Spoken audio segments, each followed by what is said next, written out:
Man, I got a bone to pick with you. Yeah, you. I got a bone to pick with you. Well, stay tuned and listen to today's discussion, and you're going to find out why I got a bone to pick with you. But one, I'll give you a clue. You know, you could be doing so much more. Yeah, you know it. You could do so much more. But the problem is, or do you even know why you're not doing more? Are you even angry at your situation? Do you even want to do more? Because a lot of us, either we're doing nothing or a lot, or you're doing things that's equaling up to nothing. What are you doing? Well, stay tuned. Subscribe to this channel right now. Subscribe right now and share this video before we get into this topic. And also like this video. Hey man, I can't wait till you hear what we got to say.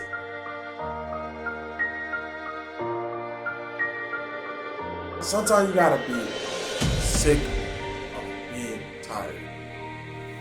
You have to be sick of being tired. What I mean by that is like, a lot of us, man, we had this business plan, we had this plan, that plan, this plan, that plan, this plan, that plan, and nothing seems to like work. We gotta be tired.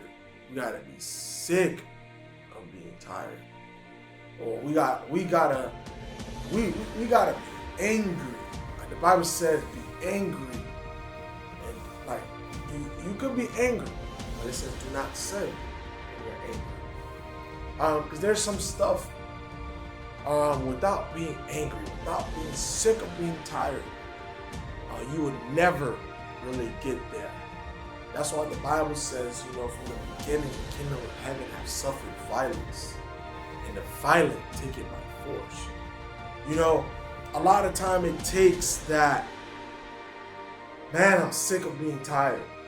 It takes that anger, like, man, I don't wanna be at this level no more. I don't wanna be, like, you tired of living the way you're living. I wanna tell everyone, man, that's listening, you could do more. You're gonna do more. We in 2022. It's double or nothing. I've been saying in the beginning of the year, it's double or nothing. This is the year. This is unlike no other year. You're gonna do more than you've ever done. Well, you have to be sick. You have to be sick of being tired. You have to be sick of being tired. You have to be angry. You have to want this more than anything else.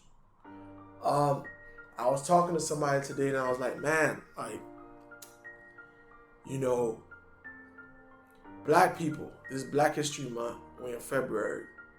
You know, our people was victim of slavery over 400 some years ago. 4 generations. You know, if our grandparents or great-grandparents or great-great-great-grandparents can see us now and the opportunities we have, I think they would be very much disappointed. Remember, then they had no opportunities. The slaves didn't have no choice but to get up, work. They had no choice. They couldn't get up and travel. They couldn't get up and change their mind, go to school. They didn't have no choice to invest, to buy land, to do this, to do that, to do this. They had no choice but to get on that field and hustle and grind and work that field in that hot, blazing sun. But us with the plethora of opportunities we have, whether it's we have the cell phone that give us the opportunity to invest. We have different resources, computers, iPads. We have mentors, the YouTubes, the Google.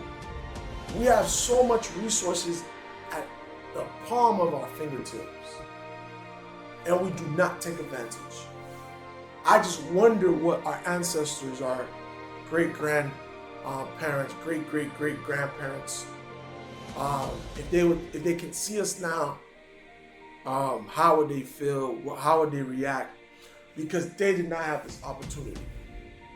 And even those after slavery, the little opportunities that they did have, when we had the Jim Crow laws, when we had the segregation, they still did so. They still did so. You know, even when there was racism was technically legal in the United States, our grandparents, the ancestors, they did so much.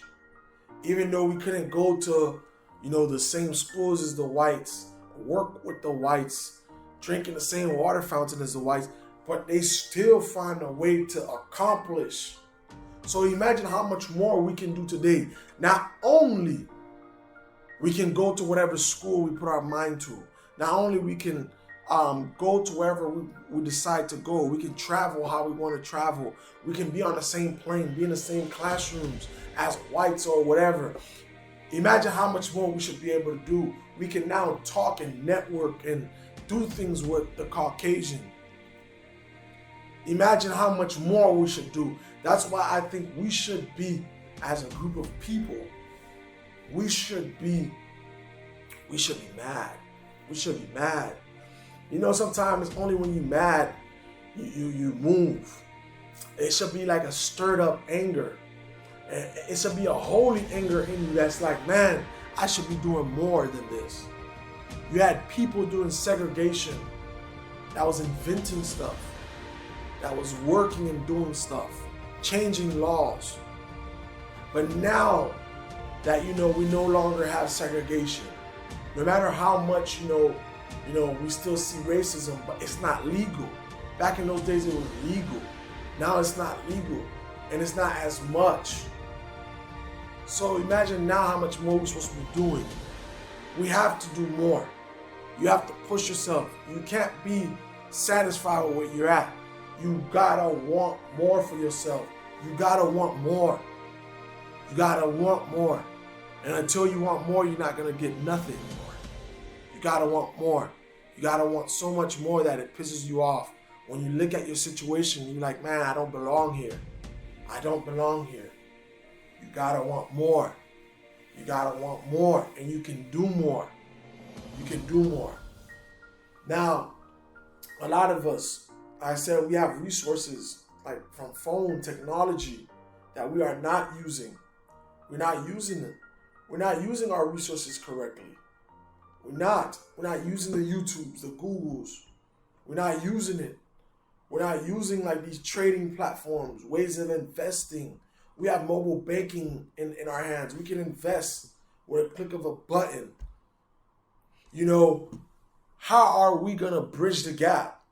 If you're someone that, you know, you're not rich, you're just trying to get there, how are you going to bridge the gap? How are you going to bridge the gap just trying to work? You know, the rich, you know, one of the secrets of the rich, they allow money to work for them. And you know why poor people remain poor? They think them working hours is the secret to getting rich. No. You will never become rich until money is working for you. You will never be wealthy until you are making money while you're sleeping. Man, we have to do better. We have to do more. You have to want more. You have to tell yourself every single day, what can I do? Whenever you see something, you have to look at it. There's always an end result. But you have to ask yourself, how did that thing or that person get there? And one thing I'm going to tell you, you have to learn how to reverse engineer. You have to see something or see someone that's successful and reverse engineer what they did. Reverse engineer. It means go back. It's like you're dismantling it. If you have a car, for example, if you have a car, the car put together running is the finished product. But then when you start dismantling it, you take the doors out, then you take the bumpers, then you take the fender, then when you remove the body, the cosmetics, then you see like there's the frame, and within the frame and then inside the frame you have the engine, you have transmission, you have the so much parts, and you reverse engineer, meaning you dismantle it backwards. So it allows you to do the same step it takes to get to that finished product. If you can take a finished product, you reverse and you dismantle it to get to the point A. Now it allows you, whatever you're doing, do it the same thing. But a lot of us, we're not looking. We're not looking into reverse engineering some of the things that we want to do. We're not doing that. We have serious problems on our hands.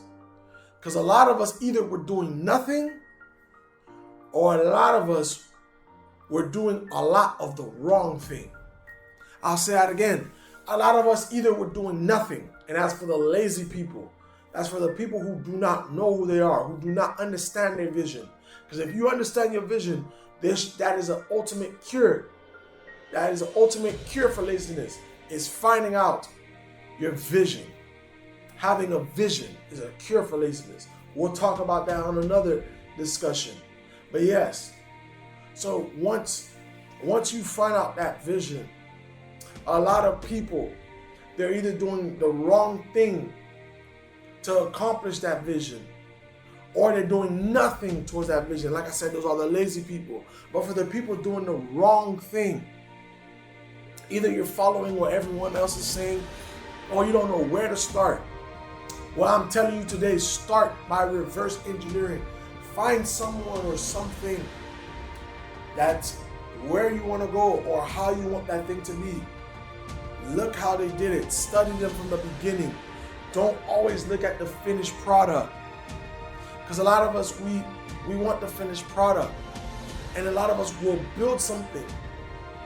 We'll build something that looks like the finished product of something that's successful. But even though it looks like it, but because there's no substance, that thing is not as successful. It looks the same, but it's not as successful. So, for example, one of us, let's say somebody want a production company, and they look at Tyler Perry Studios, and they look at Tyler Perry.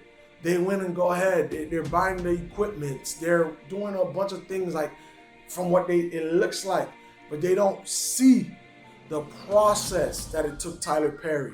They don't see the connections he had to make, the people he had to meet with, the different things he had to go through.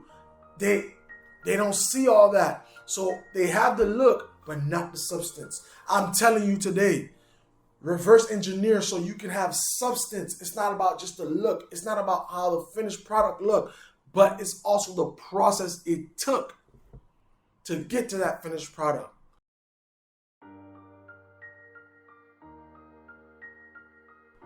Man, the power question of today: how do you think our ancestors will look at us today? Do you think they'll be disappointed? Do you think they'll be happy? Because with what they had and what we have today, it's a big difference. But it seems like they've done more. So, power question: how do you think our ancestors, our great grandparents would feel looking at this generation? Comment down below. Would they be disappointed? Would they be happy? And that's today's discussion.